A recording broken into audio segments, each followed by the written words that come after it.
Alright, what's going on, y'all? It's been a minute. I can't lie, it's been a minute. But playoff basketball is here, and I'm locked in. So let's talk about it. So let's start with the first game on Tuesday, which was the Miami Heat versus the Charlotte Hornets. Charlotte Hornets, man, found a way to get it done. America's team right now. Everybody loves the Hornets. And how can you not? This game was such a classic LaMelo experience, too. Shot 2 for 16 from 3, but ended up as a plus 15 for them. Ended with 35 and 10. Just filled the stat sheet. I thought Moussa Diabate was a beast on the boards, especially in the first half, too, with Bam going out and stuff. Caused them a lot of issues early on. Miles Bridges, as much as I hate to say it, really good for them. Kobe White, really, really fucking big pickup. This is why you buy. If you're one of these teams that's kind of stuck in that purgatory and you got a chance to go get a guy who can really help your squad like this, you go and get it, man. Even with a terrible con game, they got it done. They found a way to get it done. I do want to talk about the Heat a little bit because this was such a good Kel'el Ware game.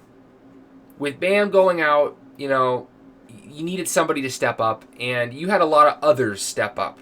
Now, granted, this team is honestly just a mash full of others.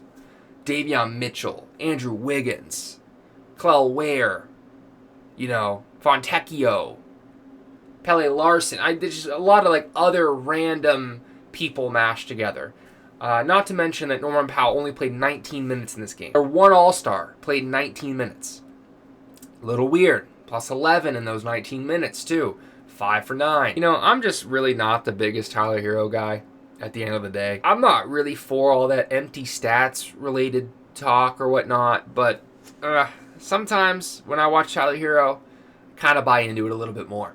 But yeah, excellent Kel'el Ware game. Gave you 12, 19, 4 assists, 5 blocks. He was a beast defensively. Yeah, something about those Miami Heat centers, man. Just always have that potential. This was truthfully one of the better play-in games in its history. An overtime game winner with LaMelo. Just a great experience. And then to add on to the night, we get equally as good of a game with Portland and Phoenix. Shout out the fucking Blazers, man. Shout out my guy Ty, getting it done, locking in that 7 seed to go against Wemby. But, hey, you made the playoffs. Successful year for them, for sure. They've been through a lot. I don't think people really give them enough credit for how much they've been through this year. Coach getting fired, arrested. They were the Rip City remix for 40 games this season. And they found a way to lock that 7 seed up. So shout out them. Denny, looking like fucking Luka out there, is a phenomenal player. He might be one of my favorite players to watch in the league. I can't lie. A lot of people say the foul baiting stuff. I just love how aggressive he is on his drives. He's always so unselfish too. What did he end up with? 12 assists today. Or Tuesday, sorry. 12 assists, 7 boards. That's a Luka stat line right there. 41, 7, and 12. 5 turnovers, but, he's got the ball in his hands half the time. Him at the point of attack is just a beautiful thing to watch. Drew Holiday, I thought, was huge for them as well. Truthfully, huge for them. That experience, that, leadership role, you could totally tell he made a difference out there. Giving them 21. I thought Shaedon Sharpe was phenomenal. And, it's crazy going into the year because my expectations for this team were Shaedon Sharpe to kind of leap as that number 1 option right there. Yeah, that's not happening. That's Denny's now. This is just a solid roster, man. I really do like this team a lot. I hope they can build upon this for next season if everybody comes back healthy. They kind of can retain all their guys. I'm not really sure their free agency stuff. But another year under Splitter as well will probably be huge for them. And then really not much to say about the Suns, man. Shout out Jalen Green. Balled the fuck out. Dylan Brooks, pretty decent game.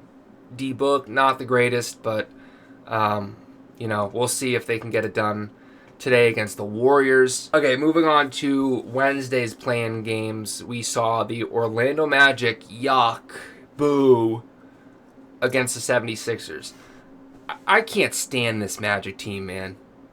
I can't stand watching this Magic team play. I love Desmond Bane. I feel like every single time I watch this team play, Desmond Bane is their best player. Just simply put, he is the best player on the court in an Orlando Magic uniform. Every single time I watch them play. Another Franz injury too. You hate to see that. Again, I feel like every time I've watched this team too, Franz is limping off the court. Really, really sucks to see because I had really high expectations, as a lot of us did, for this Orlando Magic team. And I think Jamal Mosley gets canned regardless of what happens. I truthfully hope that they lose tonight, too, against the Hornets. Just an abysmal Paolo game. 0 for 5 from 3, 7 for 22 from the field, a minus 17 as well, 6 turnovers. Just, like, he plays out of control, and he settles. Those are, like, the two worst things that you can even ask for someone of his frame, of his talent, of his potential. It's just, I don't know what happened. I don't know what's happening. He does get in the grenade situations a lot where he kind of needs to force up a bad shot because the, half-court offense isn't the greatest at all. They run a lot of bullshit, actually. They try to run a lot of, like, pin-down actions stuff for Desmond Bane, but really, when you have one shooter on the entire court, when Jalen Suggs isn't giving you anything, when Franz is limping off the court, when Paolo can't shoot, there's one guy you need to focus on, and that's Desmond Bane, who ended up with 34. This team, I can't stand them. I hope they lose tonight, too. Shout out to the 76ers, man. Don't really have much to say about them either. It's good that they can get in the playoffs, right? Face the Celtics. I feel like it's Celtics versus Sixers every goddamn year. But we'll see Joel Embiid's timeline too. I'm kind of out on the Sixers as well. I really like some of the pieces they have. I love Adine Bona. I love Q Grimes. Dominic Barlow's been decent for them. And obviously all their main guys. I love Tyrese. I love me some PG. Even Kelly Oubre gives them a lot of really... Kelly Oubre is a very underrated NBA player. Like, maybe the definition of an underrated NBA player who's, like, sticks in the starting lineups and impacts winning. Kind of like a Harrison Barnes. You know what I mean? So, shout out them, but, I guess we'll see. It doesn't really amount to anything future-wise either. They should have been in the playoffs anyway. Kind of a disappointing year for them. Warriors-Clippers. Man, I can't lie. I fell asleep in, like, the third quarter of this game. And then I woke up to watch, like, the last, really fourth quarter, honestly. Steph is still unbelievable. Like, this Warriors team sickens me a little bit, honestly. Like, they're just so old. Yeah, they're just so old. And I can't really watch AirPods be that guy. I love Guy Santos. I love him bringing up the ball and facilitating the offense and getting Curry off those pin downs and curl actions off him and Draymond. Love that. Big point forward type of guy. Don't love AirPods.